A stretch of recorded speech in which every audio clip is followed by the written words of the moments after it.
kita nikmati iman, nikmat kesehatan, dan nikmat yang lainnya, sehingga sore hari ini kita tergerak tangannya, hatinya untuk hadir dalam majelis ilmu ya sore hari ini. Salawat dan salam tak lupa kita selalu curahkan kepada Nabi kita, tauladan kita, Nabi Muhammad SAW, yang selalu kita nantikan syafaatnya di yaumil akhir. Untuk memulai acara, kita buka dengan membaca Al-Fatihah ya bersama-sama ya. Bismillahirrahmanirrahim. Alhamdulillahirrahmanirrahim. Ar-Rahmanirrahim. Maliki yaumiddin. Iyyaka na'budu wa iyyaka nasta'in. Ihdinas syiratal mustaqim. Syiratal ladzina an'amta 'alaihim ghairil maghdubi 'alaihim waladdallin. Amin. Tadi belum sama-sama ini ya. Para peserta semuanya. Selamat sore semuanya, selamat datang di Kulzum Komunitas Perempuan Peduli Sehat Salimah, yang hari ini kita akan membahas tentang ibu perawat di rumah dan penanganan untuk para muslimah sekalian, karena kita semua baik yang sudah menikah maupun belum menikah, ini merupakan ilmu yang menjadi bekal yang sangat baik untuk mengelola rumah tangga di rumah.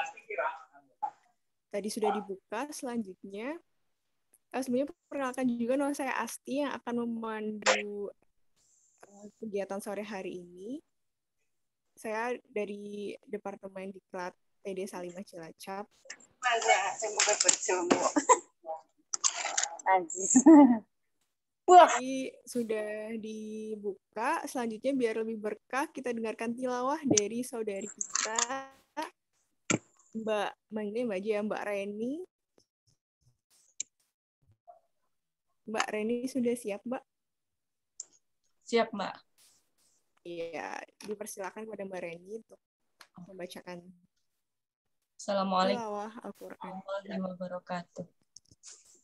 Waalaikumsalam. A'udzubillahi minasyaitonir rajim. Bismillahirrahmanirrahim. Ya ayyuhan nasu kulu mimma fil ardi halalan tayyiban wa la tattabi'u khutuwatis syaitan. Innahu lakum aduwwum mubin. Innama ya'murukum bis-su'i wal fakhsya'i wa an taqulu 'ala Allahi ma la ta'lamun. Wa idza qila lahum ittabi'u ma anzalallahu qalu bal nattabi'u ma alfayna 'alaihi aba'ana awalau kana aba'uhum la ya'qiluna syai'an wa la yahtadun. Wa mathalul ladzina kafaru kamathalil ladzi yanqiku bima la yasma'u illa du'a'an wa nidaa. Bukmun fahum la ya'qilun. Sadaqallahul azim. Bawain busana rambat. Assalamualaikum warahmatullahi wabarakatuh. Mbak Reni sudah membacakan tilawah, semoga menjadi amal untuk bagi yang membaca maupun yang mendengarkan. Selanjutnya kita simak bersama atau dengarkan bersama sambutan atau sepatah kata atau motivasi dari Ketua PD Salimah Cilacap, Ibu Cicik Sterini. Ibu Ya. Waktu dan tempat dipersilakan. Ini kembar bukan?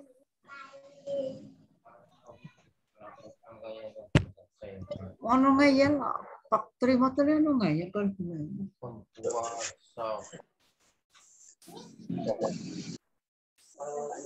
Cong yang LS sudah jalan enggak? Tinggal di bawah.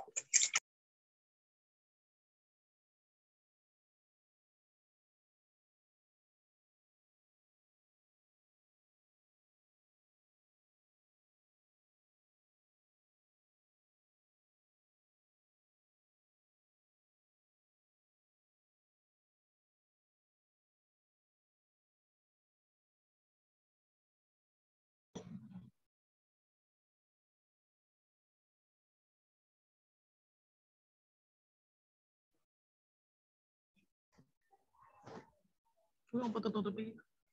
Ndak metu. Ganti. Kok raneng sing anu? Melu. Bu Cici, di mana Bu Cici? Bu Cici?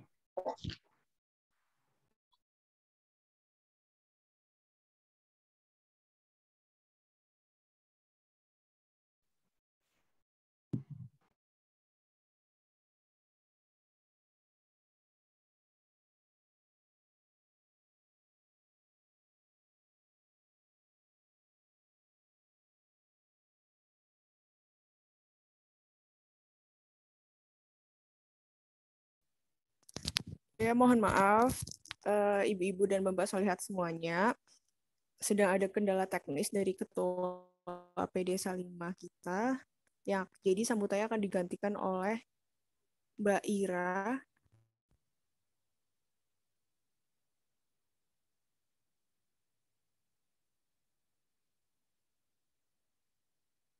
Mbak Ira?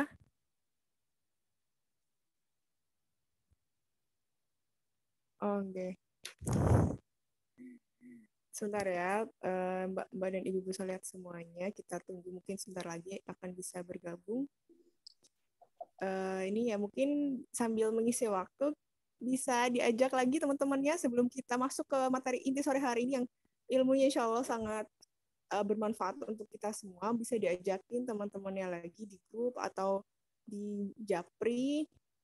Karena ini menyesal sepertinya kalau ketinggalan materi ini. Kita hari ini mau belajar tentang ibu perawat di rumah ya.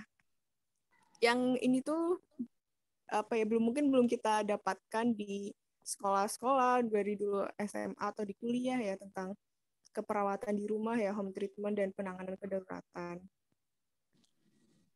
Mungkin bisa diajakin teman-temannya atau saudara-saudaranya.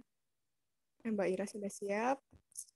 Oke, dipersilahkan waktu dan tempat kepada Mbak Ira untuk menyampaikan sepatah dua patah kata atau motivasi untuk kita semuanya, kawan-kawan komunitas peduli sehat Salimah. Monggo Mbak.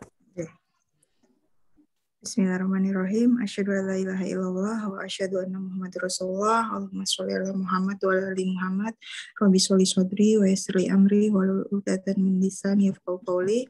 Assalamualaikum warahmatullahi wabarakatuh. Sahabat Salimah sekalian. Alhamdulillahirabbil alamin. Segala puji kehadirat Allah Subhanahu wa taala. Acara pada sore hari ini bisa terselenggara dengan segala keterbatasan, mohon maaf dari kami panitia, keterbatasan atas kendala teknis dan keterbatasan hal-hal yang lain.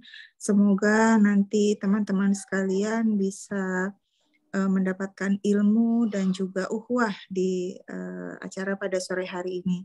Insya Allah kita niatkan bersama mengikuti acara ini untuk menjadikan kita lebih baik lagi, menjadikan kita seorang muslimah yang lebih mulia, lebih baik. Apa yang kita lakukan menjadikan lebih bermanfaat untuk di keluarga kita dan bisa jadi ilmu yang kita dapat sore hari ini bisa kita berikan lagi pada orang-orang di sekeliling kita, di masyarakat tentu saja. Terima kasih juga atas kesediaan sahabat-sahabat Salimah semua, jazakumullah khair, untuk kesediaannya kesempatan waktunya untuk bisa hadir di sini, juga kepada pembicara Mbak Fitri Ardiningsi, jazakumullah khair sudah bersedia menyempatkan berbagi ilmu bersama dengan kita hari ini. Insya Allah itu saja yang saya sampaikan mewakili Ibu Cici karena ada kendala teknis yang tidak bisa beliau datang untuk bertemu dengan teman-teman sahabat Salimah pada sore hari ini, tidak bisa bertatap muka walaupun lewat daring ya. Mudah-mudahan insya Allah di kesempatan berikutnya Allah berikan kita kesempatan untuk bertemu secara offline dalam kajian-kajian Salimah berikutnya insya Allah.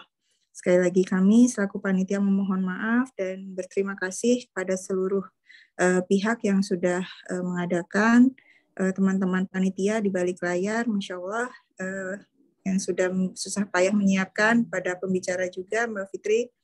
Terima kasih teman-teman pengurus sekalian. Terima kasih.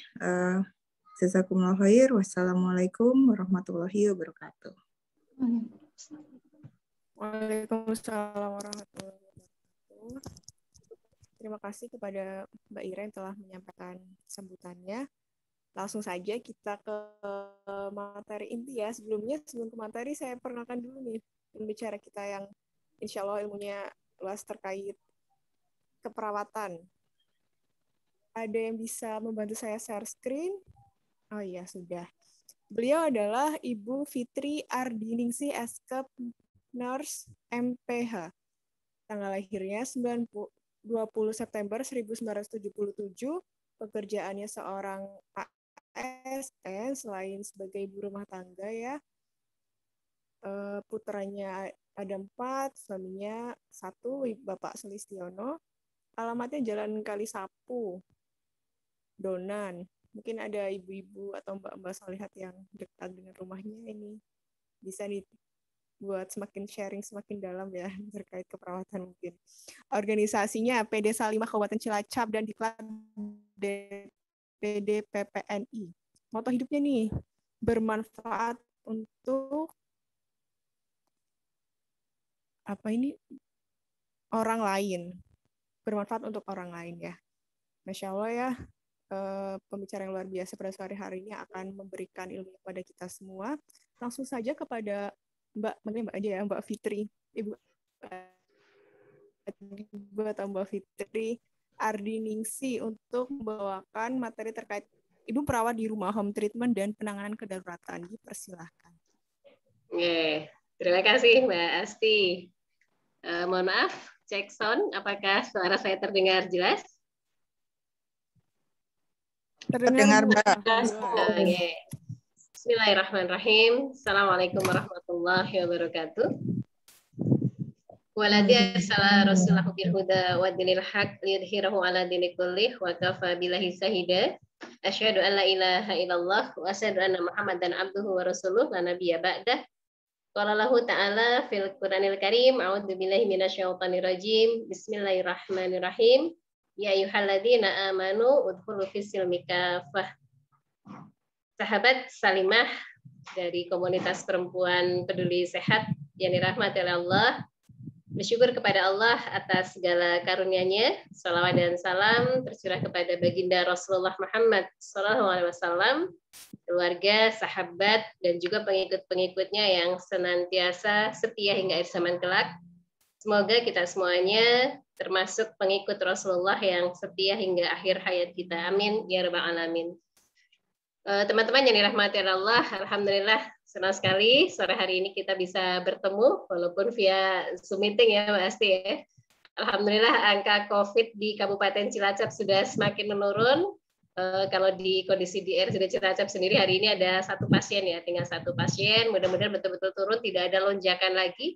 Kalau di Singapura dan Malaysia barangkali lonjakan kemarin seperti yang terjadi di Indonesia ya, bulan Juni dan Juli Agustus ya.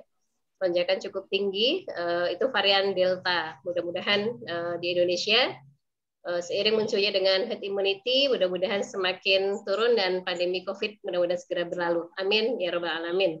Oke, untuk sore hari ini tema yang diberikan oleh panitia menarik ya, ibu perawat di rumah begitu. Ya, kalau saya sendiri jadi perawat itu dari tahun 98 Mbak Asti. Jadi dulu lulus kuliah perawat itu tahun 98 dan memang cita-cita sejak kecil itu jadi perawat gitu ya. Kalau teman-teman yang lain cita-cita jadi dokter begitu. Kalau saya dari dulu kepengen jadi perawat gitu. Kalau ada anggota keluarga yang sakit bisa merawat begitu. Dan betul sekali, ternyata sekarang sebagai seorang ibu pun ya tadi kita itu mau tidak mau harus belajar. Karena apa? Karena ibu itu ibaratnya kita itu semuanya seorang perawat yang harus bisa merawat anaknya sejak masih bayi, bahkan masih dalam kandungan, kemudian setelah hamil dan melahirkan anaknya, kemudian ibu juga harus memandikan, mengganti popok, kemudian apalagi memakaikan baju, menyusui dan seterusnya begitu ya.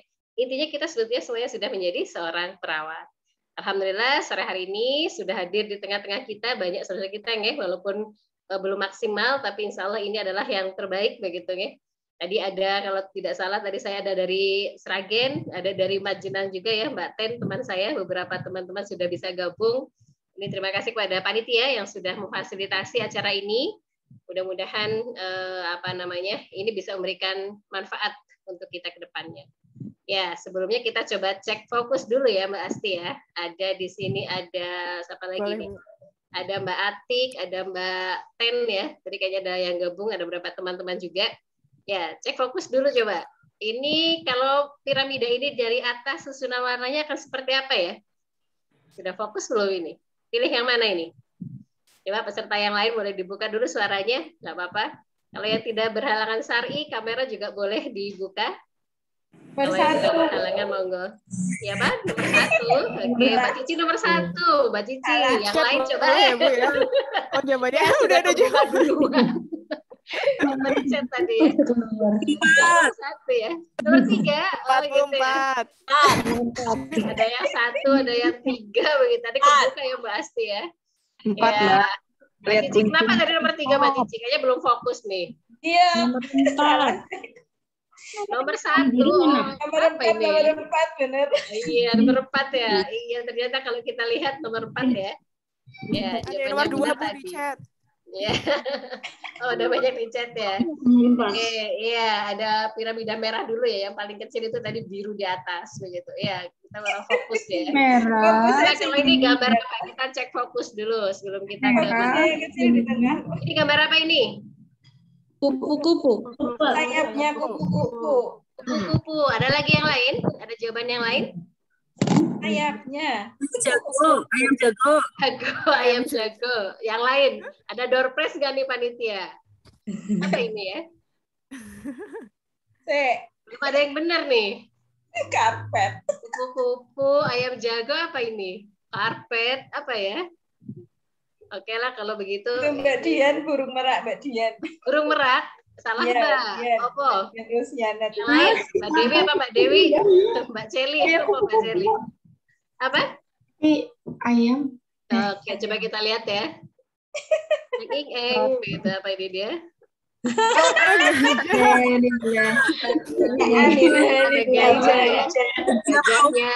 bulunya kayak kupu-kupu. Ya teman-teman, itu salah satu persepsi ya, salah satu cara sudut pandang kita melihat segala sesuatu. Kadang-kadang ya apa yang kita lihat itu ya tadi ini gitu ya, tapi ternyata bisa bentuk yang lain. Oke teman-teman yang dirahmati Allah, ini ada lowongan kerja nih, siapa yang belum punya pekerjaan? Ini cari, gitu ya. Posisinya menarik untuk orang yang sesuai. Kemudian dapat bekerja 24 jam sehari. Mempunyai motivasi diri yang kuat. 7 hari per minggu nih. 365 hari per tahun. Sabarnya 200%. Ada nggak yang sabarnya 200% teman-teman? Biasanya sabar 100% ya. Kemudian tahan banting. Memiliki rasa humor yang tinggi. Ada yang tertarik dengan posisi ini teman-teman? Ada nggak? Mau nggak posisi ini? Gajinya berapa Bu? Gajinya berapa? Itu pertanyaan yang pertama. Salirnya berapa, Bu? Begitu ya. Mau nggak? Mau. Mau ya. Jadi apa ya? Ya, dicari posisi yang sangat menarik, gajinya pokoknya sesuai dengan melebihi nisab ya. Ya, kalau kita patokannya UMR begitu ya. Oke. Gajinya itu ya apa? Dicari untuk posisi ini dia. Supermom ya. Supermom, kita sebagai wanita-wanita super ya, calon-calon kalau yang bagi teman-teman yang belum berkeluarga, calon-calon wanita super. Dan untuk yang sudah berkeluarga, Masya Allah begitu ya. Ini nanti kita akan menuju ke, dan tentu saja memiliki berbagai macam kemampuan gitu ya. Teman-teman semuanya, baik calon ibu ataupun yang sudah menjadi ibu begitu ya. Kita itu memiliki kemampuan memasak. Mampu memasak 1095 makanan menu gitu ya. Ada telur ceplok, telur mata sapi, telur goreng, telur orak-arik, telur apa aja ya. Itu baru macam telur, belum ayam dan seterusnya. Ini baru kemampuan memasak. Kemudian kalau ini perawatan ini, kita hanya akan membahas satu saja. Karena di sini kemampuan ibu itu banyak sekali. Dan sore hari ini kita hanya akan satu membahas tentang perawat yang telaten bagi keluarganya. Telaten merawat anak-anaknya dari mulai ganti popok, memandikan, menyuapi, sampai segala sesuatu yang dibutuhkan. Bahkan nanti tadi kita kadang-kadang bisa apa yang bisa kita lakukan ketika mengalami atau menemukan kasus-kasus yang darurat seperti itu. Kemudian seorang ibu juga mempunyai manajemen skill, kemampuan memanage, mengatur yang baik, mengatur keuangan, mengatur waktu, kemudian juga kemampuan untuk mendidik. Bagaimana memiliki kemampuan mendidik, menjadi guru yang handal atau guru teladan sedunia lah ya. Oke, the best kalau menurut anak-anak kita gitu ya. Kemudian juga seorang ibu juga memiliki sebagai psikolog mampu memberikan solusi terhadap masalah kejiwaan anak dan perkembangannya. Berarti harus seorang yang anti stres. Kalau ibunya stres gimana? Anak-anak juga ikut stres begitu ya. Kemudian seorang ibu dia juga apa? Nah ini desain interior gitu ya. Sebagai desain interior, memiliki kemampuan untuk menata rumah, baik indoor maupun outdoor, karena suasana rumah juga sangat berpengaruh terhadap mood kita. Kalau rumah berantakan, gampang sekali kita marah, gitu kan. Tapi kalau rumahnya rapi, nah, dari salah kita juga senang begitu ya, dan tentunya dari kita juga.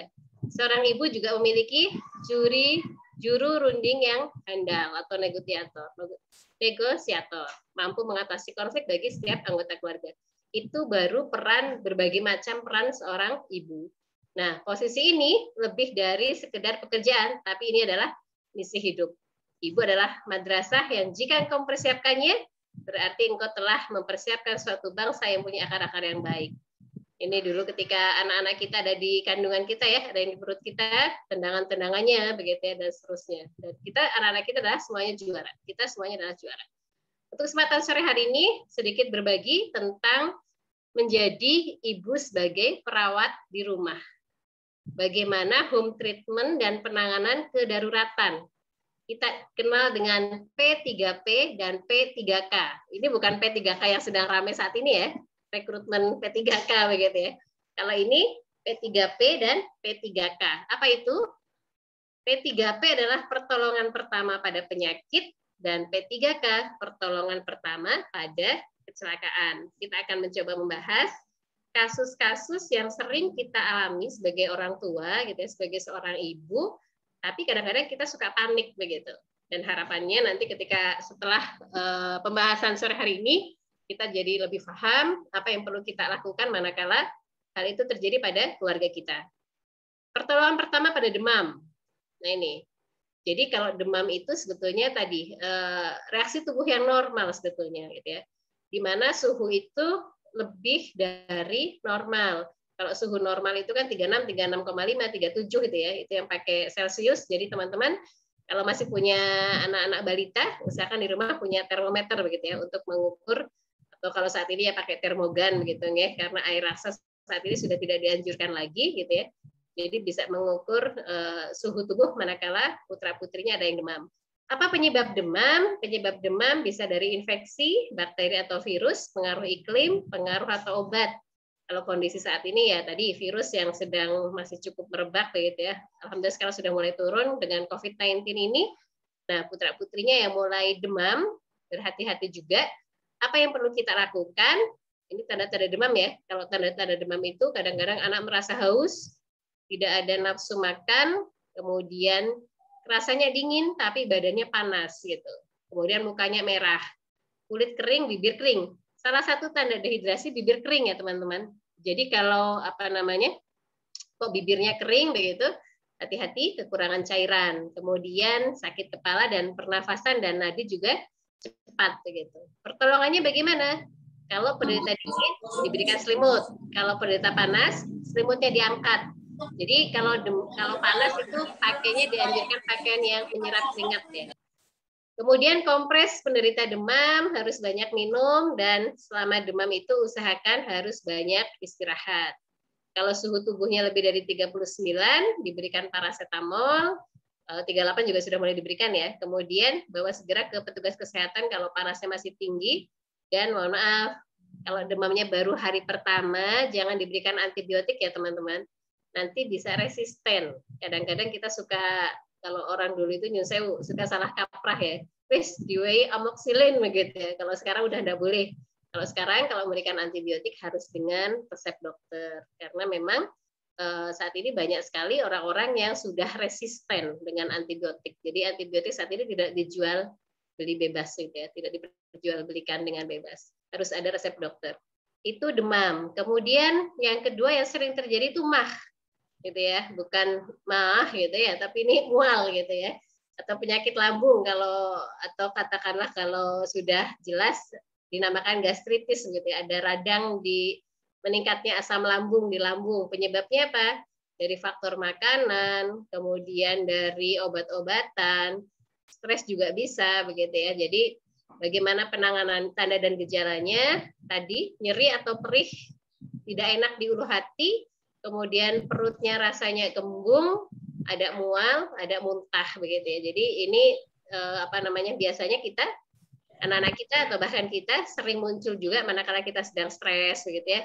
Kadang-kadang suka ada nggak enak gitu perutnya, lebih cenderung banyak dari stresnya. Bagaimana penanganannya? Istirahat, makan secara teratur, makan dalam porsi kecil tapi sering begitu. Hindari makanan yang merangsang asam lambung, kemudian hindari stres. Nah ini makanan yang merangsang asam lambung ya tadi, makanan yang mengandung gas gitu ya, kayak kobis, kemudian makanan-makanan yang mengandung gas. Obatnya yang perlu disediakan ya tadi obat-obat yang perlu ada di P3K, paracetamol, antacid begitu ya. Ini obat-obat yang biasa disiapkan di kita untuk pencegahan atau apa saja yang ada di kotak obat di rumah kita. Nanti akan kita bahas lebih lanjut. Kemudian ada istilah kejang demam. Nah ini kejang demam agak panjang penjelasannya ya. Jadi kadang masih ada salah kaprah gitu, salah kaprah atau kebiasaan yang pasti terjadi di lingkungan kita. Dan kemarin ketika saya dinas di ruang anak, jadi saya dinas di ruang anak itu dari tahun 2012 sampai 2016, 2010 sampai dengan 2016 ya. 4 sampai 5 tahun dinas di ruang anak. Kebanyakan anak-anak atau yang memiliki penyakit kejang demam itu begitu kejang di rumah, mohon maaf nih, kadang suka dikasih kopi ya sama orang tuanya atau sama mbahnya begitu, kasih kopi atau kasih jeruk nipis biar bangun begitu. Dan ini malah justru membahayakan karena bisa terjadi aspirasi atau tersedak. Apa itu kejang demam? Kejang demam itu adalah kita tahu bahwasanya bangkitan kejang yang terjadi pada anak umur 6 bulan sampai dengan 5 tahun yang mengalami kenaikan suhu tubuh nih, suhunya di atas 38 derajat Celcius. Jadi ini kalau misalnya lebih dari 5 tahun bukan kejang demam. Kejang demam itu terjadi 6 bulan sampai 5 tahun. Kurang dari 6 bulan itu juga bukan kejang demam. Kemungkinan ada penyakit yang lain. Apa penyebabnya? Jadi epidemiologinya kejang demam ini terjadi pada 2-5% antara umur 6 bulan sampai dengan 5 tahun. Kemudian klasifikasinya ada kejang demam sederhana, ada kejang demam kompleks. Ini jadi belajar keperawatan ya, ilmu keperawatan. Tapi ini penting karena banyak sekali kasus-kasus yang kejang demam kemudian karena salah penanganan jadi tidak tertolong begitu. Jadi jangan menyepelekan kejang demam begitu ya. Kemudian ini klasifikasi kejang demam. Jadi kalau kejang demam sederhana ya tadi suhunya tinggi, kemudian kejang, tapi tidak kumat lagi. Kalau kejang demam kompleks, dia bisa terjadi berulang kali. Terutama kalau misalnya ada keturunan ayah ibunya atau kakaknya yang memiliki penyakit kejang demam. Kejang demam sederhana ini berlangsung kurang dari 15 menit. Jadi bentuk kejangnya tonik atau klonik gitu ya. Jadi mohon maaf kayak begini ya, matanya, kemudian tangannya begitu. Kemudian tidak lebih dalam waktu dalam 24 jam. Kemudian kejang demam kompleks. Kalau kejang demam kompleks, salah satu cirinya adalah kejangnya lama. Kejang lama, kemudian kejangnya vokal atau parsial satu sisi, atau umum disebut didahului dengan kejang parsial. Jadi kejangnya agak cukup lama, berulang kali atau lebih dari 1 kali gitu ya. Jadi ini kejangnya agak lumayan lama begitu. Ini namanya kejang demam kompleks. Kemungkinan berulangnya kejang demam, adapun faktor resiko berulangnya kejang demam, riwayat kejang demam atau epilepsi dalam keluarga. Jadi ada riwayat kejang demam, kemudian usia kurang dari 12 bulan, suhu tubuh kurang dari 39 derajat, kemudian interval waktu yang singkat antara awitan demam dengan terjadinya kejang. Jadi cuma sebentar tapi langsung kejang begitu. Apabila kejang demam pertama merupakan kejang demam kompleks gitu. Kemudian usahakan kita itu mempunyai persediaan di rumah. Obat yang perlu disiapkan di rumah adalah diazepam rektal atau yang lewat anus. Tapi ini harus resep dokter ya. Kalau putra-putri dari ibu semuanya ada yang memiliki riwayat kejang, usahakan punya persediaan obat kejang yang lewat anus. Dosisnya setengah sampai 0,75 mg per kilogram berat badan. Jadi untuk anak dengan berat badan kurang dari 12 kg dan 10 mg untuk berat badan yang lebih dari 12 kg. Jadi usahakan punya persiapan obat ini. Dan bagaimana penanganannya? Jika kejang belum berhenti, diulang lagi dengan cara dan dosis yang sama. Kalau sudah 2 kali pemberian diazepam rektal masih tetap kejang, harus segera ke rumah sakit. Gitu ya. Nih, apa yang dilakukan ketika anak kejang, gitu ya?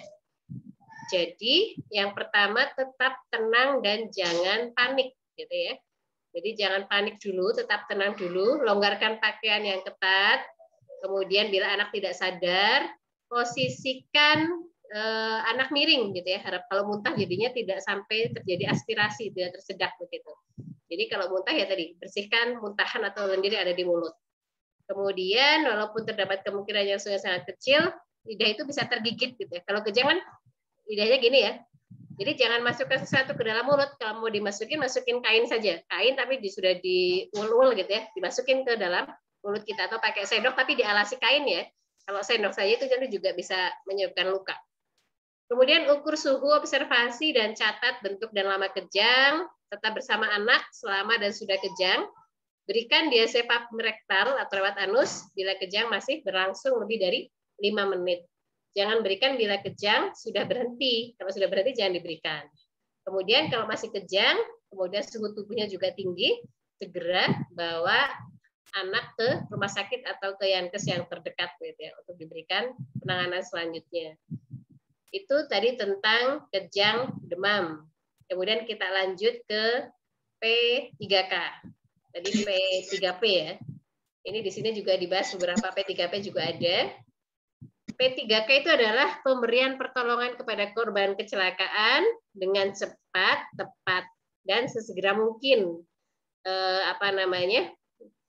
Sesegera mungkin segera ditangani tempat kejadian sebelum korban dibawa ke tempat rujukan, ke dokter, ke puskesmas, atau ke rumah sakit. Prinsipnya apa? Nah ini Ibu, yang perlu kita perhatikan ketika kita mau menolong, memberikan pertolongan kepada orang dengan kecelakaan tadi di rumah ataupun di rumah kita kenal dengan istilah patut. Patut itu penolong mengamankan diri sendiri lebih dahulu. Jadi usahakan ketika kita mau memberi pertolongan, aman nih untuk penolong begitu. Kemudian amankan korban dari gangguan di tempat kejadian.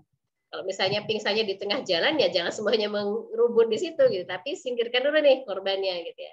Kemudian tandai tempat kejadian sehingga orang lain tahu bahwa Misalnya kalau ada kecelakaan dikasih tanda begitu ya. Kita tujuannya menolong, tapi kalau kita menolongnya salah gitu ya. Kalau misalnya kita lihat ada kejadian kecelakaan di depan rumah kita gitu ya.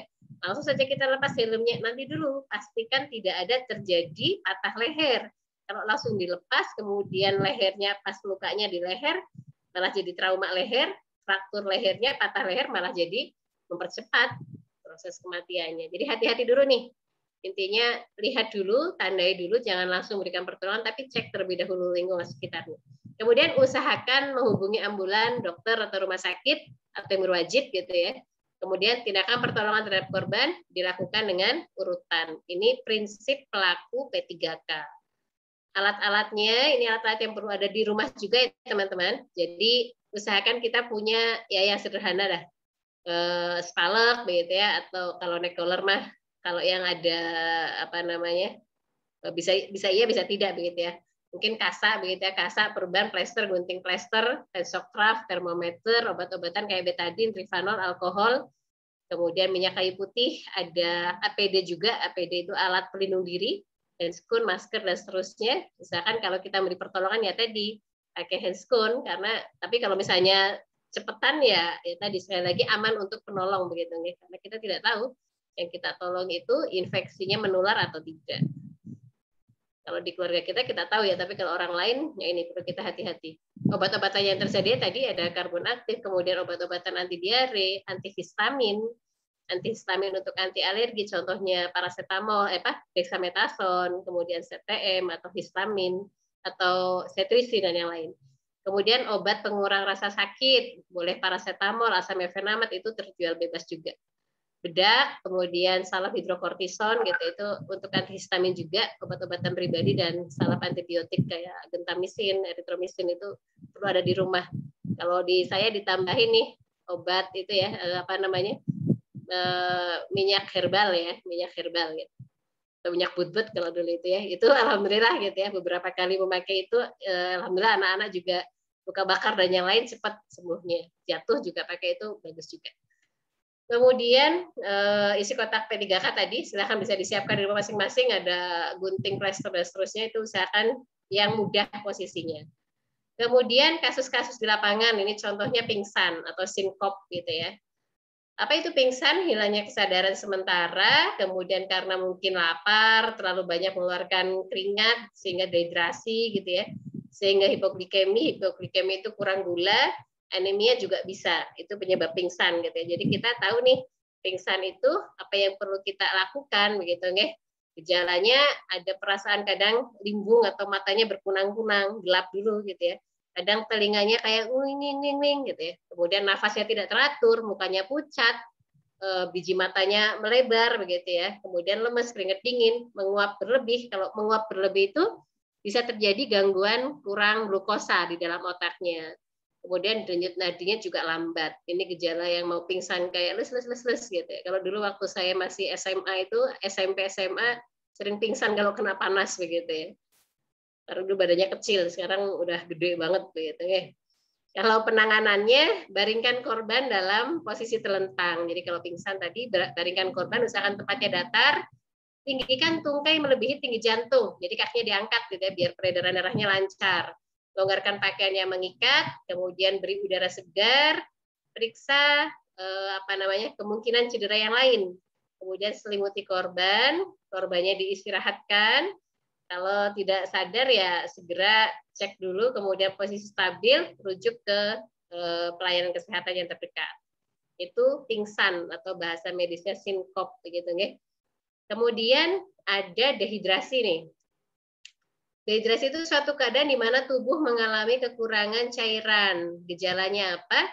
Dehidrasi bisa ringan, cirinya adalah defisit cairan 5% dari berat badan, kemudian penderitanya merasa haus, denyut nadi lebih dari 90 kali per menit gitu ya. Ini kalau dehidrasi ringan. Kemudian dehidrasi sedang, gejalanya itu adalah defisit volume cairan itu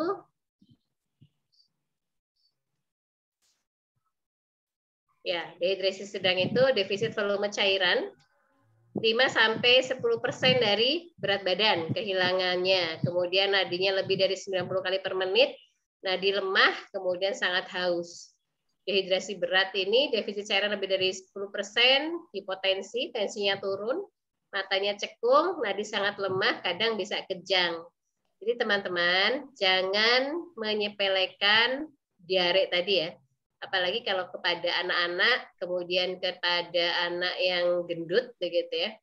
Untuk diare, kemudian DHF, DBD atau DHF gitu ya, hemorrhagic fever atau demam berdarah gitu ya.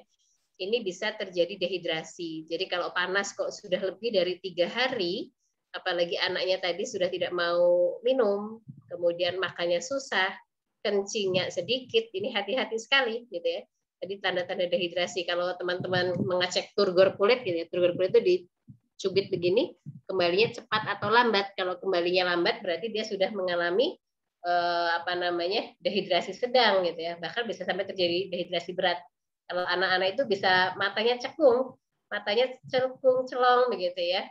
Kalau jadi itu tanda-tanda dehidrasi. Bagaimana penanganannya? Mengganti cairannya hilang, mencoba untuk mengatasi shock, kemudian mengganti elektrolit yang lemah gitu ya. Jadi elektrolit ini bisa dengan larutan gula garam gitu ya. Kenapa kita kalau habis diare itu lemes gitu ya.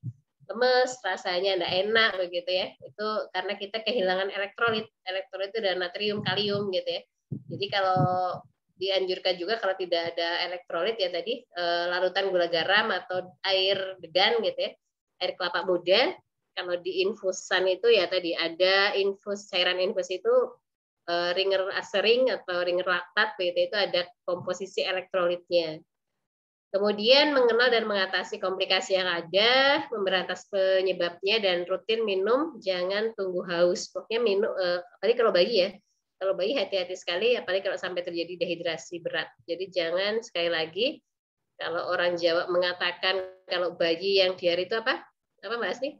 Dugan apa? Itu yang mau pinter ngapain gitu ya? Apa itu ya? Intinya hati-hati ya.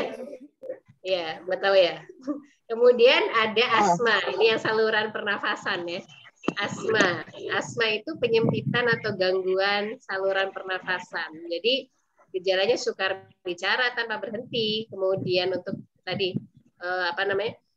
megah-megah gitu ya. Terdengar suara nafas tambahan. Jadi mohon maaf kalau asma ini suaranya ada suara wheezing. Kalau bahasa ininya suara wheezing. Kalau dengar ngik-ngik gitu ya, ada ngik-ngiknya gitu ya. Kemudian otot bantu nafas terlihat menonjol di leher, ini terlihat gitu ya.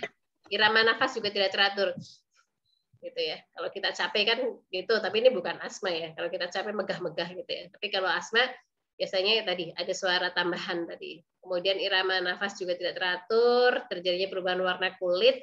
Biasanya tadi kalau sianosis itu biru ya, biru, kemudian bisa pucat juga. Atau untuk mengetahui kekurangan oksigen atau tidak, ini bisa dilihat dari kuku tangan, ini namanya capillary refill time, CRT. Jadi kalau yang normal kan coba boleh dilihat kukunya masing-masing. Kalau yang normal kan warnanya pink ya kukunya ya.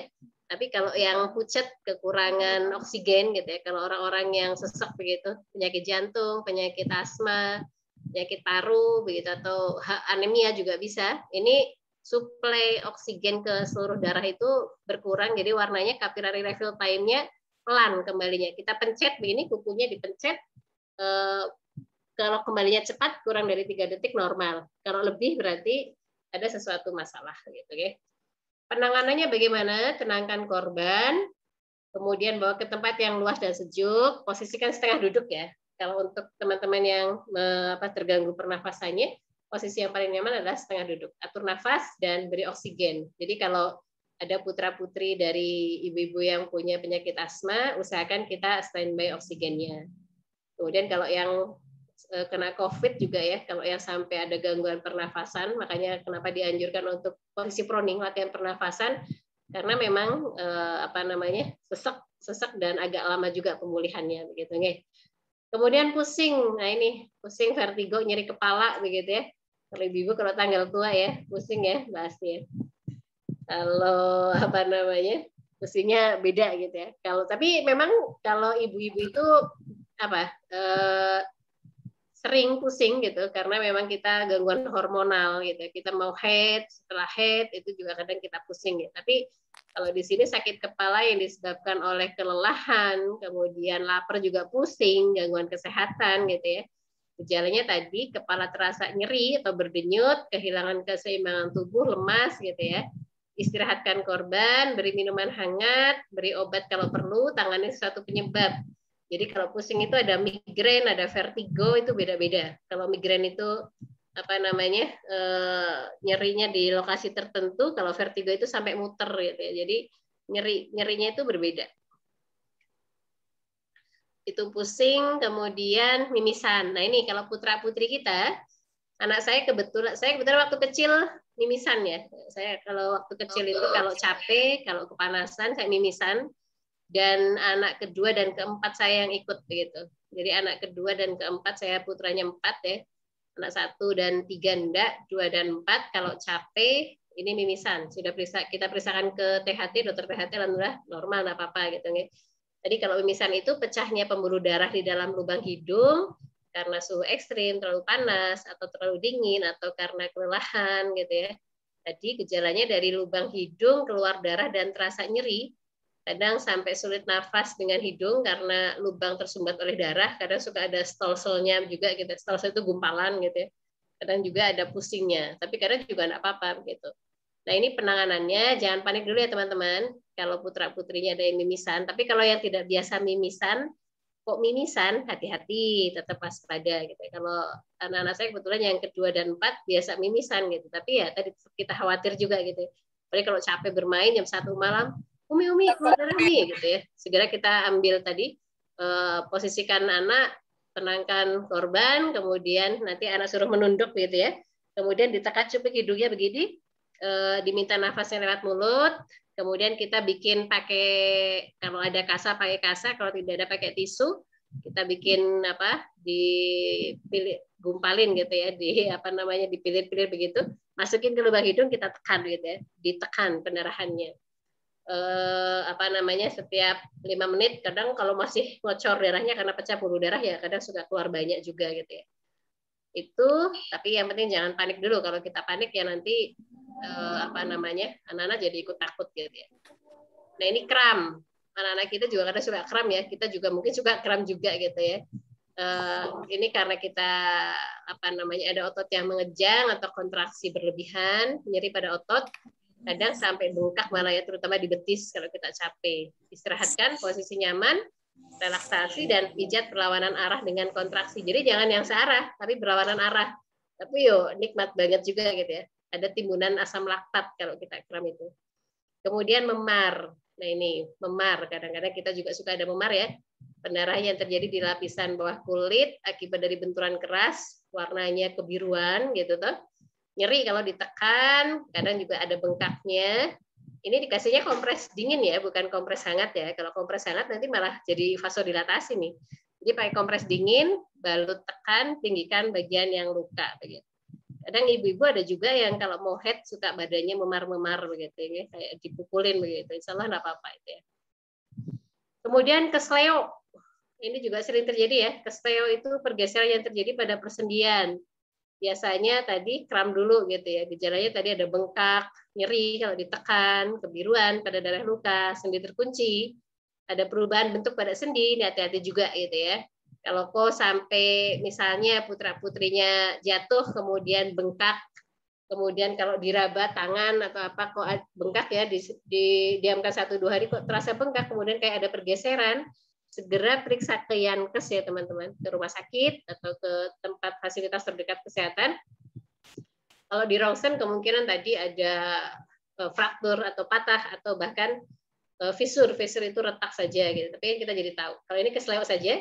Jadi kalau kesleo itu korban diposisikan nyaman, beri kompres dingin, baru tekan dengan lapan ikatan, tinggikan bagian yang luka tadi.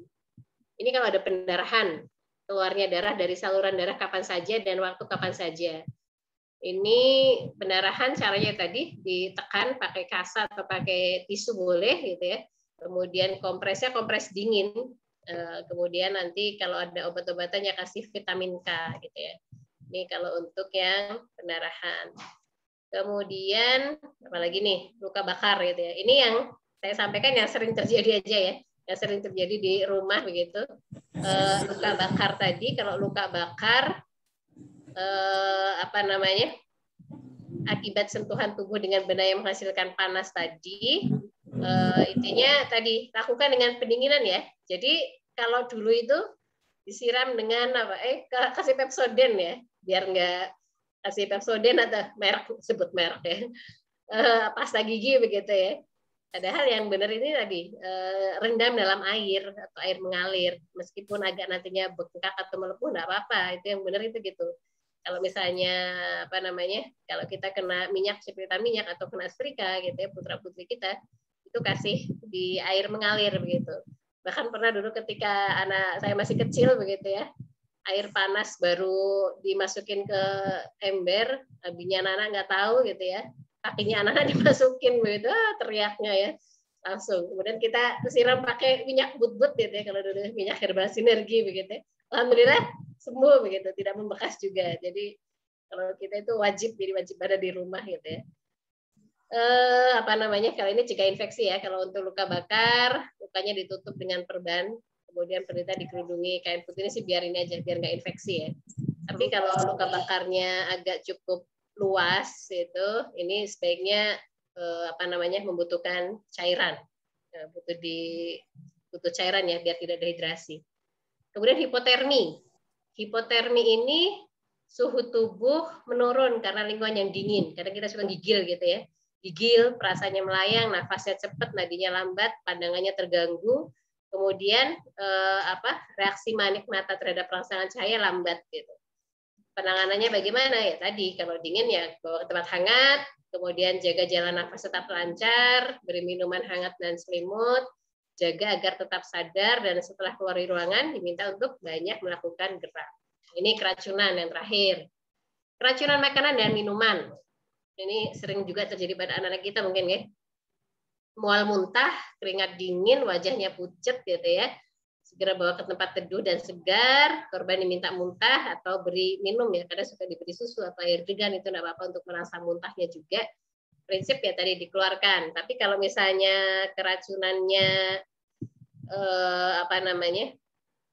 ya tadi intinya prinsip kalau keracunan dianjurkan untuk si penderita atau korban tadi memuntahkan tadi makanan atau minuman gitu ya.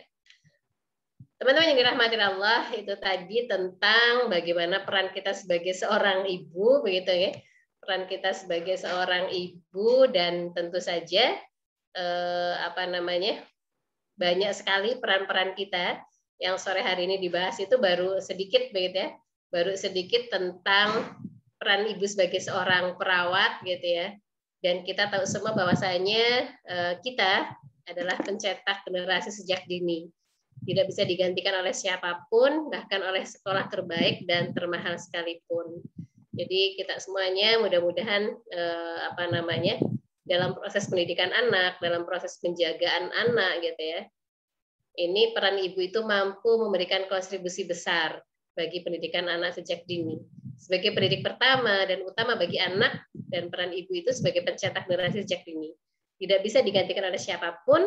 Oleh karena itu tadi peran-peran yang sudah disampaikan tadi, salah satunya adalah peran ibu sebagai seorang perawat. Mudah-mudahan kita bisa menjaga putra-putri kita, mulai dari sejak dalam kandungan, bahkan sampai saat ini putra-putri kita tumbuh dewasa. Ada upahnya enggak? Gitu ya. Upahnya tadi yang tanya, gajinya berapa Bu gitu ya, salari atau upahnya tadi ya. Kalau kita itu tidak ada yang sanggup membayarnya, betul kan? Karena Rasulullah SAW memberi nasihat kepada Fatimah, jika wanita mengandung anak di perutnya, malaikat pasti mohonkan ampunan baginya, dan Allah pasti menetapkan baginya setiap hari 1000 kebaikan, menghapus 1000 kejelekannya. Ketika wanita itu merasa sakit saat melahirkan, Allah akan menetapkan baginya pahala para pejuang di jalan Allah.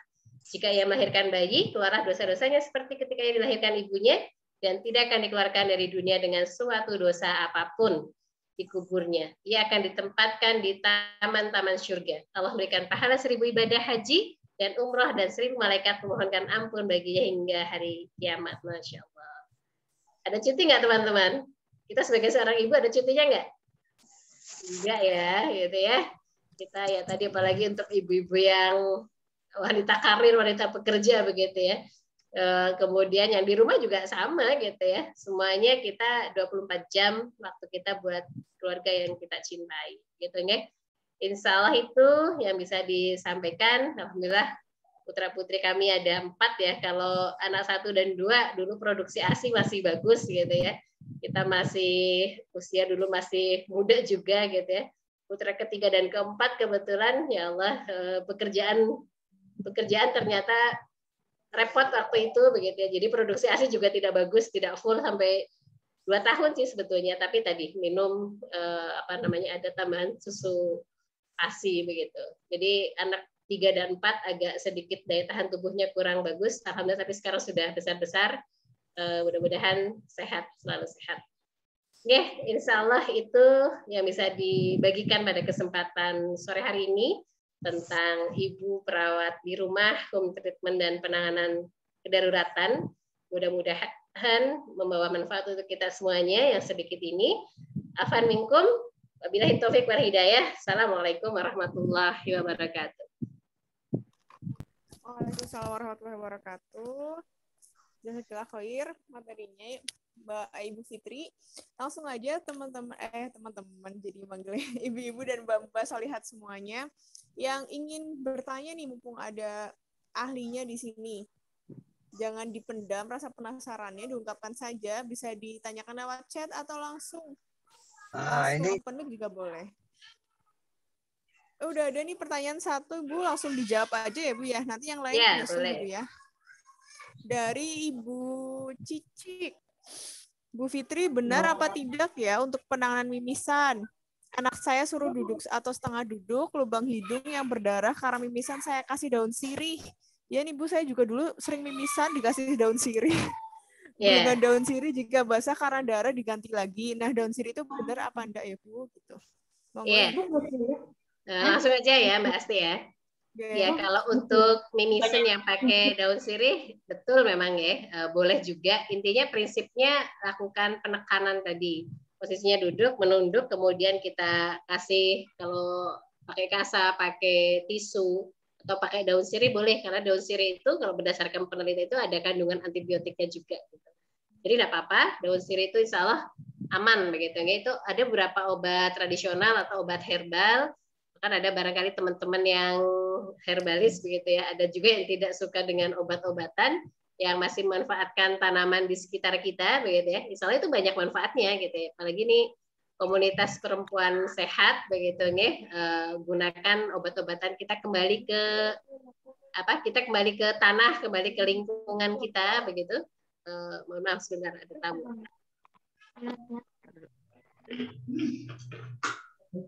Ya, jadi seperti itu. Jadi prinsip kembali ke natur, back to nature ya, kembali ke alam gitu. Jadi boleh untuk daun sirih, kemudian obat-obat kayak daun mint. Saya pun masih konsumsi herbal ya.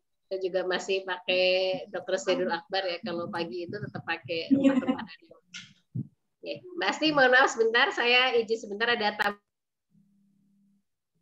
Oh ya Bu, silakan Bu, monggo. Ya ditampung dulu ya pertanyaan-pertanyaannya, pembicara kita sedang ada keperluan. Mengingatkan kembali untuk yang belum absen, ini saya copy lagi nggih. Absensi monggo. Dan Mbak Solihat semuanya. Oke, monggo saya dilanjut, mohon maaf. Oh nggih Bu. Sudah bisa bertanya Ibu Fitri? Monggo silahkan. Monggo. Saya nggak ada gambarnya nih, nggak bisa di sini. Oh, Mbak Tosya, nggak silakan.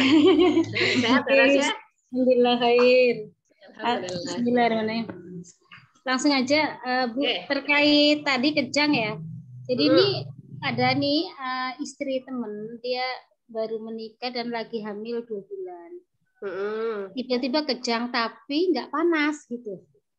Tiba-tiba aja kejang, nggak panas, sampai dirawat lama di rumah sakit Purwokerto. Kemudian sekarang keluar malah jadinya kayak mohon maaf kesaraf, jadi kayak orang gila, maaf kayak gitu sekarang kasian banget. Itu gimana ya? Terus apakah jadi kalau misalnya kejang berarti tidak harus panas atau gimana itu? Ya, oh iya. Ini ibu hamil ya, Bu Tos ya? Iya, ini lagi hamil. Ya, jadi teman-teman, ini pertanyaan yang bagus sekali ya dari Bu Tausia. Jadi kejang itu tidak selalu demam, ya. Kejang itu tidak selalu demam. Kalau pada ibu hamil itu namanya adalah kondisi eklamsi, eklamsia. Jadi eklamsia itu adalah kondisi yang menyebabkan ibu hamil mengalami kejang, dan ini merupakan salah satu kegawat daruratan pada masa kehamilan. Jadi kondisi ini memang jarang terjadi, tapi tidak boleh diremehkan. Karena apa? Karena berpotensi mengancam nyawa ibu hamil dan janin gitu ya. Jadi memang kalau kejang pada ibu hamil ini berbahaya selama kehamilan. Namun kadang banyak ibu yang mengalami kejang ini bayinya sehat gitu ya ada, tapi ibunya tadi sering mengalami kejang, terutama trimester 3 ya. Trimester 3 itu 7 bulan, 7, 8, 9 bulan gitu ya. Kadang-kadang bisa juga seperti itu. Kenapa ibu hamil kok bisa kejang? Salah satu penyebabnya adalah tadi yang namanya eklamsi. Eklamsi itu adalah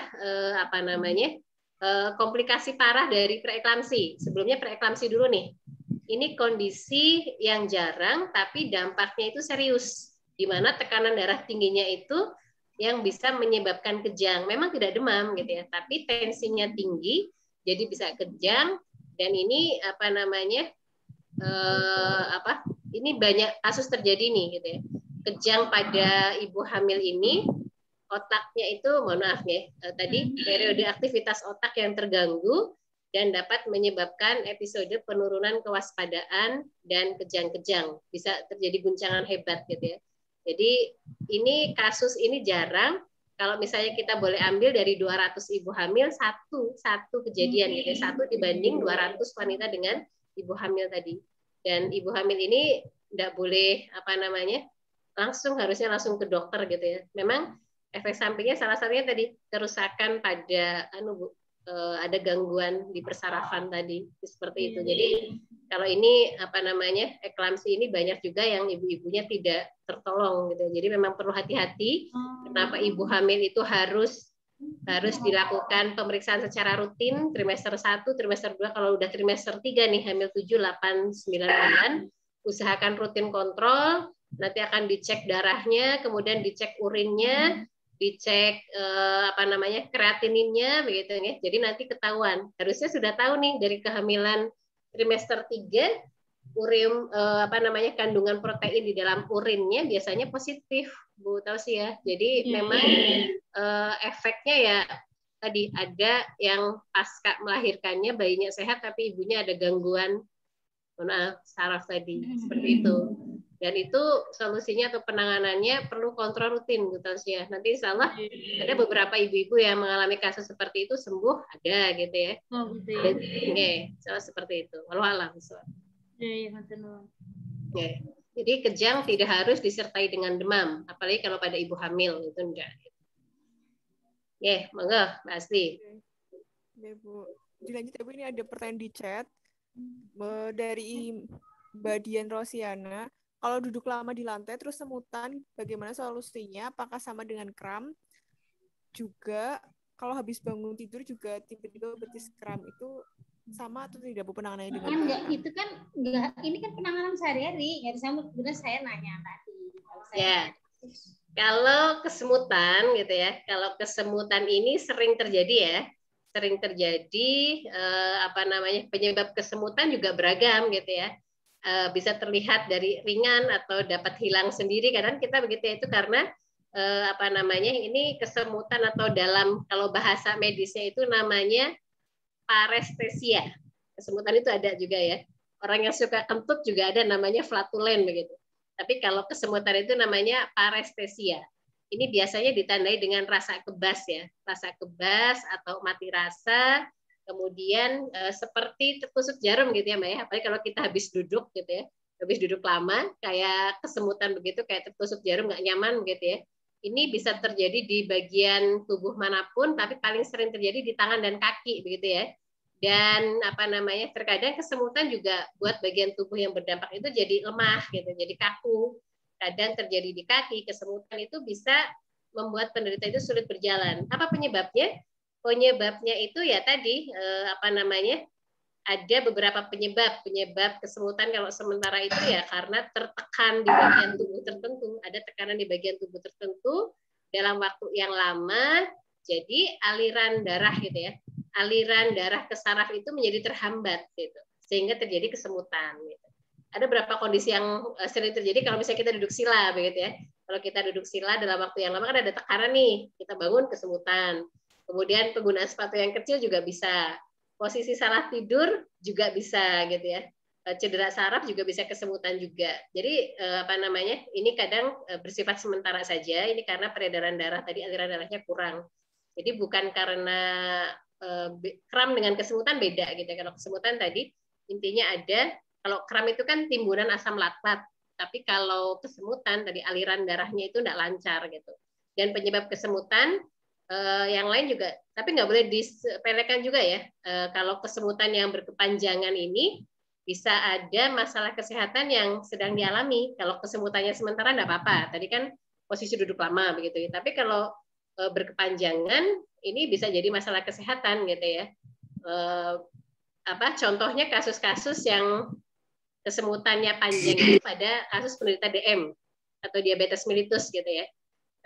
Jadi kurang vitamin B juga gitu ya, diabetes mellitus, kemudian gangguan ginjal, stroke gitu ya, itu bisa juga. Tapi konsumsi kesemutannya berkepanjangan gitu, atau karena konsumsi obat-obat tertentu.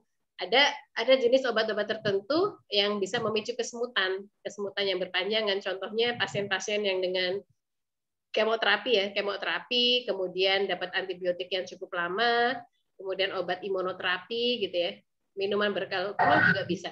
Tapi kalau misalnya hanya sementara, insya Allah enggak apa-apa begitu. Bagaimana cara mengatasinya? Cara mengatasinya ya kalau misalnya yang kesemutan berkepanjangan harus periksa dokter gitu. Tapi kalau sementara saja, insya Allah enggak apa-apa begitu. Itu Mbak Kesha, Mbak Asti. Tadi kalau misalnya apalagi satu lagi, kalau duduk lama, gimana Mbak Asti tadi? Kalau kesemutan itu kalau setelah duduk lama sama habis bangun tidur, Bu.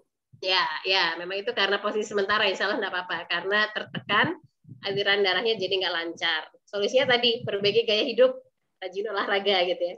Rajin olahraga, batasi konsumsi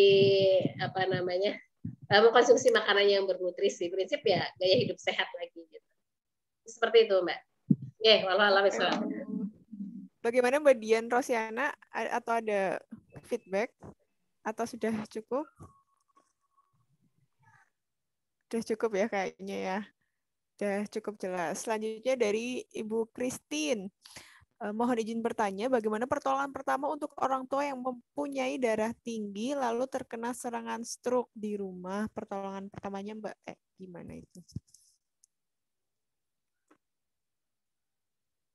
Ya, pertolongan pertama kalau ada orang tua yang mempunyai hipertensi gitu ya, kemudian dia kena stroke gitu ya. Pertama kita kenali dulu tanda dan gejalanya. Kita tahu kalau stroke itu kan ada gangguan hipertensi, itu ada hipertensi ringan, hipertensi sedang, dan hipertensi berat gitu ya. Kemudian apabila kalau terjadi stroke itu kenali dari wajahnya dulu nih, senyuman itu kadang yang diserang pertama juga kadang saraf fasialisnya ya, saraf wajahnya gitu ya. Jadi penanganan pertama yang perlu dilakukan intinya usahakan pasien berada dalam posisi yang nyaman gitu. Jadi penanganan yang pertama yang perlu kita lakukan kalau pada pasien stroke ini, karena kalau kita misalnya senyum gini ya, kok bibirnya menceng begitu, itu hati-hati juga. Kemudian kalau diajak salaman, menggenggamnya tidak terlalu kuat, itu juga perlu hati-hati. Biasanya kita putra-putrinya sudah tahu kalau orang tua kita punya riwayat darah tinggi ya. Jadi usahakan tetap berada dalam posisi yang nyaman, kemudian berikan minum agar tidak dehidrasi, karena kadang suka ada kesulitan menelan juga ya.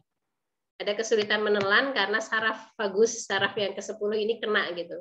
Jadi perlu hati-hati, dan biasanya orang tua yang dengan gejala seperti ini juga putus asa, orangnya tidak semangat begitu. Kita perlu support, kita perlu perlu mendapat dukungan keluarga yang yang kompak gitu ya dengan putra-putrinya. Nah, agar kita dan keluarga kita terhindar dari serangan stroke ini, penting untuk menerapkan gaya hidup sehat. Kalau misalnya sudah tahu hipertensi, ya tadi kita sarankan untuk kontrol secara rutin.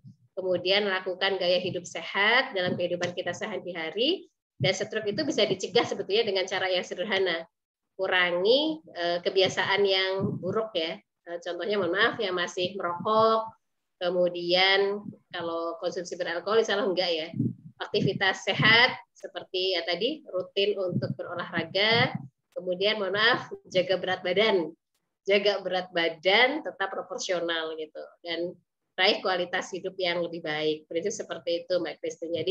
Jadi kalau untuk hipertensi ya kita harus rutin kontrol minum obatnya. Kalau untuk hipertensi, kemudian DM, ya tadi memang kita, ya kadang ada orang-orang yang pakai obat herbal, tapi tetap saja anjurannya obat medis juga tetap dilakukan begitu ya. Walau alam bisawab.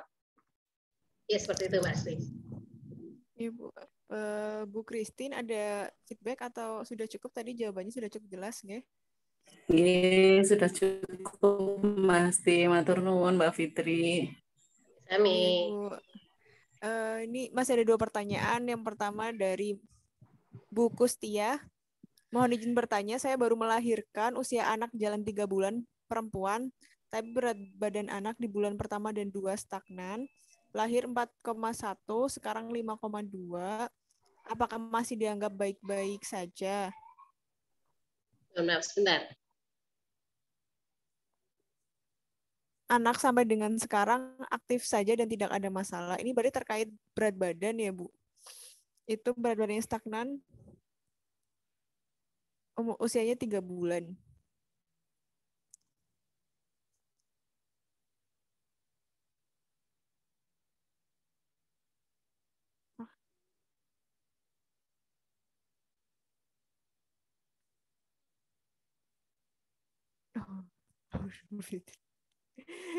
Maaf, ada tamu ya. No. Ya, tadi Mbak Kusti putranya saat ini berat badan berapa? 5,1 5,1, 3 bulan perempuan, tapi berat badan anak di bulan 1 dan 2 stagnan, lahir. Oh ya. Ya, jadi insya Allah ini perkembangannya masih normal ya, masih dalam batas normal. Ini 3 bulan 4,1, sekarang 5,2 masih bagus Mbak Christine, Mbak Kusti.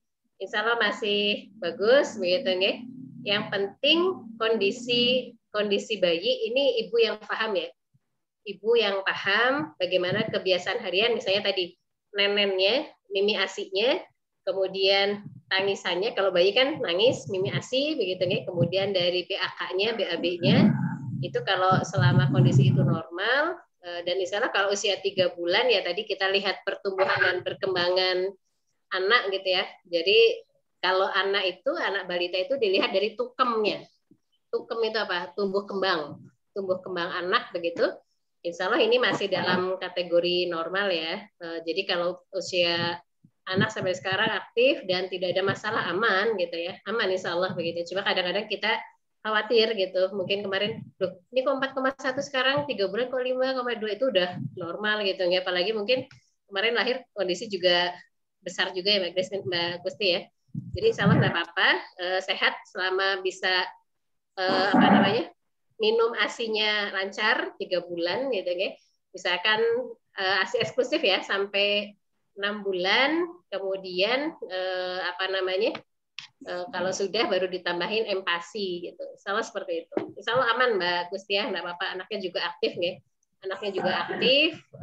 Kemudian kalau anak 3 bulan ya sudah mulai bisa miring-miring atau bahkan tengkurap. Sudah bisa tengkurap belum Mbak Gusti? Miring. Baru miring-miring aja. Miring-miring ya. Mungkin juga kakak-kakaknya terlambat nggak apa-apa. 3 bulan masih aman gitu ya. 3 bulan masih 5,2 masih bagus insya Allah. Nggak apa-apa. Sehat, asinya bagus ya? Nggak begitu banyak sih, tapi alhamdulillah mencukupi. Oke. Ya, enggak apa-apa, insya Allah aman Mbak Gusti. Kalaupun ya tadi ASI tidak banyak ya bisa ditambah karena apa namanya sudah tidak banyak produksi ASI-nya bisa ditambah ASI barangkali ya. Oke. Hatur nuwun Mbak Fitri. Sami-sami Mbak Gusti, sehat-sehat sama dedeknya. Ya, selanjutnya ya Bu, ini pertanyaan terakhir mungkin ya, atau nanti ada satu lagi kalau boleh, kalau mau ada yang mau tanya. Dari Mbak Sulaiha, izin bertanya, kalau anak dengan tonsil membesar ada penanganannya nggak Bu? Jazakumullah. Oke, dari Mbak Sulaiha. Jadi bagaimana cara mengatasi tonsil? Tonsil itu semua orang punya ya, atau amandel begitu ya. Jadi setiap kita punya, dan radang amandel ini kalau besar bagaimana? Radang amandel itu disebabkan oleh infeksi virus, biasanya sembuh dalam waktu 7 sampai 10 hari gitu ya. Jadi radang amandel ini dapat sembuh dengan sendirinya sebetulnya, dan lebih cepat pulih kalau disertai dengan cara mengatasi amandel yang cepat gitu. Kalau radang itu ya tadi, radang akibat infeksi atau bakteri, butuh obat antibiotik ya, tentunya dengan resep dokter gitu. Biasanya sih dikasih antibiotik dan dexamethasone, insya Allah amandelnya sembuh gitu ya. Tapi kalau ini kan radang amandel itu ada beberapa grade ya. Ada grade 1, 2, 3, 4. Kalau sudah 4 sudah penuh tonsilitisnya, perlu operasi. Tapi kalau masih 1, 2, 3 masih cukup dengan konservatif saja atau pengobatan saja. Dan selain obat-obatan tadi, diberi dexamethasone insya Allah mengempes Mbak Sulaiha.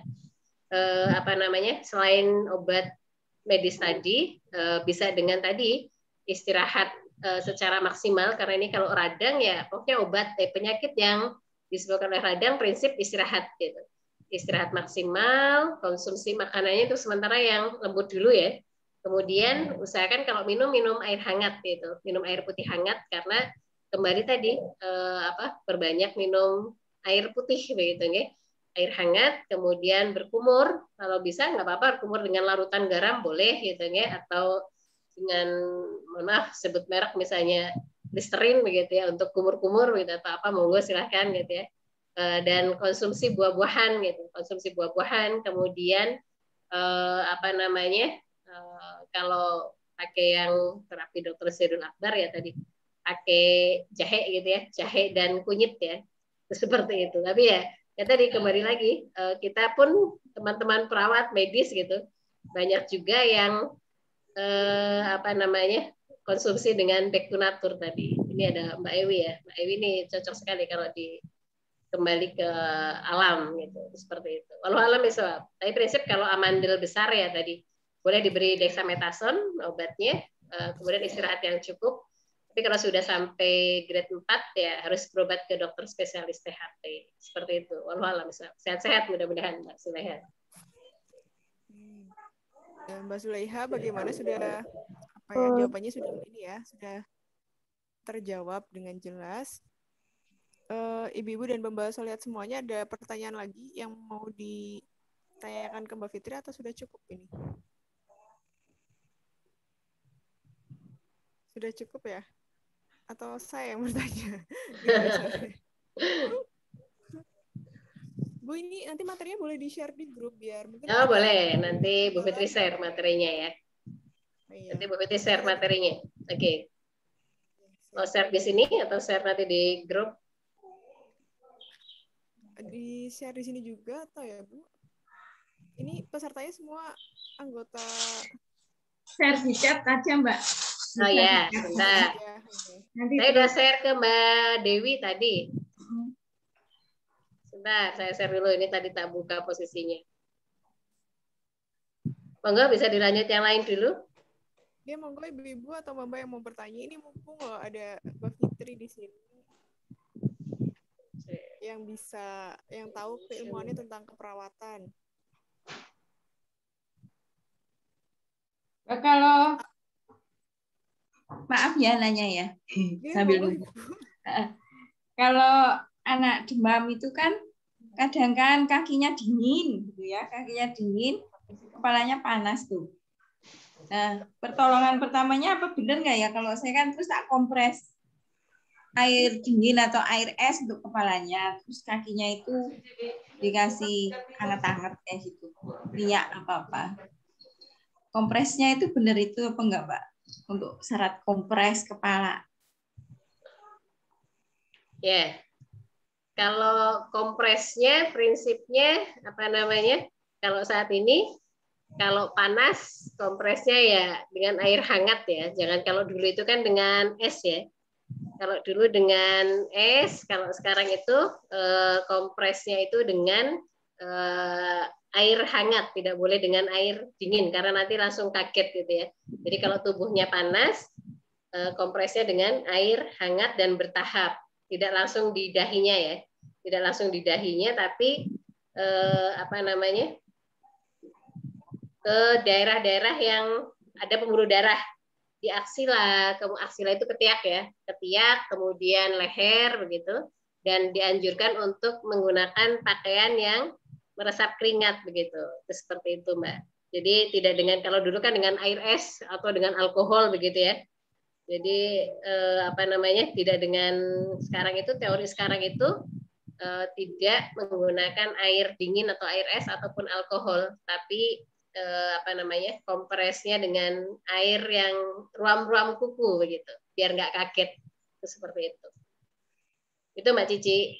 Ini tambah sedikit barangkali untuk yang COVID ya. Kalau COVID ini saat ini sih insya Allah mudah-mudahan sudah muncul herd immunity ya di kalangan kita semuanya. Anjuran sekali lagi untuk teman-teman yang belum vaksin gitu ya. Saat ini program vaksin dari pemerintah sedang cukup banyak. Silakan bisa mendaftar lewat online gitu ya, lewat Viva Online. Ini besok hari Selasa sudah mulai dibuka dengan vaksin Pfizer. Ini efektivitasnya lebih bagus dari yang vaksin Moderna. Kalau kita nakes itu kemarin dapat booster Moderna ya, kita nakes itu 3 kali vaksinnya. Kalau teman-teman cukup 2 kali, ini Pfizer bagus gitu ya. Jadi untuk yang belum vaksin, karena nanti ke depan berbagai persyaratan gitu ya, masuk mall pakai vaksin, masuk ke bank pakai vaksin, masuk kemana lagi pakai vaksin begitu ya. Ini ya tadi apa namanya, harapannya biar cepat muncul herd immunity, kemudian pandemi COVID segera berlalu. Kemudian seperti itu. Bu, ya, pasti monggo udah tetap disiplin untuk prokesnya ya teman-teman, untuk protokol kesehatannya. Terima kasih Mbak Vivi. Sami-sami. Salah. Bu, boleh nanya tentang vaksin nggak? Boleh, monggo. Itu kan tadi dikatakan kalau vaksin yang nakes harus ada booster ya? Ya. Kemarin ada kabar bahwa kalau Sinovac itu dipakai untuk keluar negeri atau kemana nggak berlaku. Itu gimana, Bu? Harus vaksin lagi apa nggak untuk yang umum? Ya, betul sekali, Mbak. Jadi tadi Mbak Reni ya? Yeah. Ya, Mbak Reni. Jadi memang kalau untuk umroh, haji dan umroh, Sinovac nggak berlaku. Sinovac sama Astra ya. Jadi apa namanya? Yang berlaku itu Moderna dan Pfizer gitu ya. Nanti kemungkinan, tapi kemungkinan ya, kalau sekarang masih masuk program pemerintah ya, kemungkinan ya memang berbayar Mbak, kemungkinan. Kalau yang mau keluar negeri gitu, mau umroh gitu, kemungkinan ada kayak dulu vaksin meningitis, vaksin apa gitu. Kemungkinan walau alam begitu ya. Tapi ya tadi memang kalau untuk Sinovac dan AstraZeneca bisa, tapi kalau yang Moderna sama Pfizer bisa. Tapi belum tahu nanti kebijakan pemerintah ke depan, karena kebijakan masih terutama di Yankes ya, di pelayanan kesehatan itu masih berubah-ubah begitu. Begitu Mbak Reni, kalau nakes ini udah dapat booster dan saat ini pun apa namanya? Istilahnya apa itu? Pakai itu ya, Peduli Lindungi, monggo silahkan bisa di-download di masing-masing HP. Masing-masing HP bisa download Peduli Lindungi karena nanti anunya di mana-mana itu pakai apa namanya? Kok jadi lupa. Intinya semuanya masuk mall dan masuk apa itu juga pakai aplikasi Peduli Lindungi gitu. Begitu Mbak Reni, tapi nanti walau alam nggak tahu nanti kebijakan pemerintah kalau yang umroh atau haji mungkin ada vaksin dari programnya atau seperti apa, belum ada pembahasan secara khusus begitu. Kalau teman-teman dulu mungkin masih Sinovac ya sama AstraZeneca ya. Iya. Ya. Sinovac, Mbak. Oh ya, Haji Sinovac. 2000 ya. Saya dapat Moderna kemarin seperti gejalanya seperti sakit COVID. Jadi dulu saya kena penyintas juga begitu nggih. Itu apa namanya? Agak lumayan kipinya. Ini Mbak Lisnu ada yang tanya, bagaimana nanti mendaftar vaksin dan kemana? Ini ada pendaftaran online lewat FIFA. Nanti kita share ya. Dia sudah cukup banyak informasi-informasi yang FIFA online ya. Ini saya belum dibuka sih ya. Jadi nanti ada pendaftaran vaksin lewat online juga begitu. Lewat FIFA online Mbak Lisnu, nanti saya kirimin brosurnya. Biasanya hari Ahad ini tadi ya bukaan ya. Penuh jam 8, tapi banyak fasilitas sih, mudah-mudahan per hari nanti RSUD sendiri 500 vaksin, kemungkinan